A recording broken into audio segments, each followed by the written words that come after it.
അയോധ്യ രാമക്ഷേത്രത്തിലെ സംഭാവന കൊള്ളയിൽ ടിന്നു യാദവിനെ ബലിയാടാക്കുകയാണെന്ന് സഹോദരൻ ദിനേശ് യാദവ്. ഉന്നതരെ സംരക്ഷിക്കാനുള്ള ശ്രമമാണ് നടക്കുന്നത്. ടിന്നു യാദവ് 20 വർഷം ചമ്പത് റായ്ക്കൊപ്പം പ്രവർത്തിച്ചയാളാണെന്നും ദിനേശ് യാദവ് പറഞ്ഞു. വിവരങ്ങളുമായി ഡൽഹിയിൽ നിന്ന് വിനീത വിജി ചേരുകയാണ്. വിനീത, വിശ്വസ്തരാൽ വഞ്ചിക്കപ്പെട്ടുവെന്നാണ് ചമ്പത് റായ് നേരത്തെ പറഞ്ഞത്. പക്ഷേ ഇദ്ദേഹത്തിന്റെ ആരോപണം, ഈ സഹോദരന്റെ ആരോപണം ചമ്പത് റായിലേക്കാണോ? തീർച്ചയായും ദില്ല സൂചിപ്പിച്ചതുപോലെ ചമ്പത് റായിയെ പ്രതിസ്ഥാനത്ത് നിർത്തിക്കൊണ്ട് തന്നെയാണ് ടിനു യാദവിന്റെ സഹോദരന്റെ ദിനേശ് യാദവിന്റെ ഒരു പ്രതികരണം വന്നിരിക്കുന്നത്. ഈ കേസിൽ ഉന്നതരെ സംരക്ഷിക്കാനുള്ള ശ്രമമാണ് നടക്കുന്നതെന്നും ചമ്പത് റായിയെ ഈ കേസിൽ സംരക്ഷിക്കാൻ ശ്രമിക്കുകയാണെന്നും ടിനു യാദവിന്റെ സഹോദരൻ ദിനേശ് യാദവ് ആരോപിക്കുകയാണ്. ചമ്പത് റായിക്കൊപ്പം കഴിഞ്ഞ 20 വർഷമായി ടിനു യാദവ് ജോലി ചെയ്തു വരികയാണ്. അദ്ദേഹത്തിന്റെ വിശ്വസ്തനായി ഒപ്പമുണ്ടായിരുന്നു.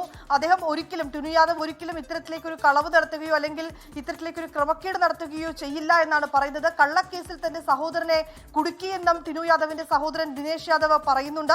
ചമ്പത് റായി അടക്കമുള്ള ചില ഉന്നതർക്ക് ഈ കേസിൽ പങ്കുണ്ട് എന്നും ഈ കേസുമായി ബന്ധപ്പെട്ടുകൊണ്ടുള്ള വലിയ ആളുകളെ ഉന്നതരെ സംരക്ഷിക്കാനുള്ള ഒരു ശ്രമമാണ് നടക്കുന്നതെന്നും അതിന്റെ ഭാഗമായി തന്റെ സഹോദരൻ ടിനു യാദവിനെ ബലിയാടാക്കുകയാണ് ചെയ്യുന്നതെന്നും ദിനേശ് യാദവ് പ്രതികരിച്ചിട്ടുണ്ട്.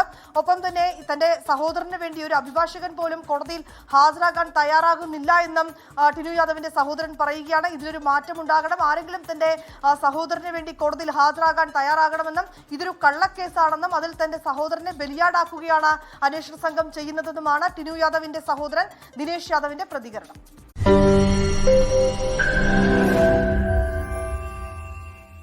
ലോകത്തെവിടെയായാലും ഏത് സമയത്തും 24 വാർത്തകളും ഓഗ്മെന്റഡ് റിയാലിറ്റി പാക്കേജുകളും എക്സ്പ്ലെയിനറുകളും വിശദമായി കാണാൻ ഞങ്ങളുടെ യൂട്യൂബ് ചാനൽ നിങ്ങൾക്ക് സബ്സ്ക്രൈബ് ചെയ്യാം.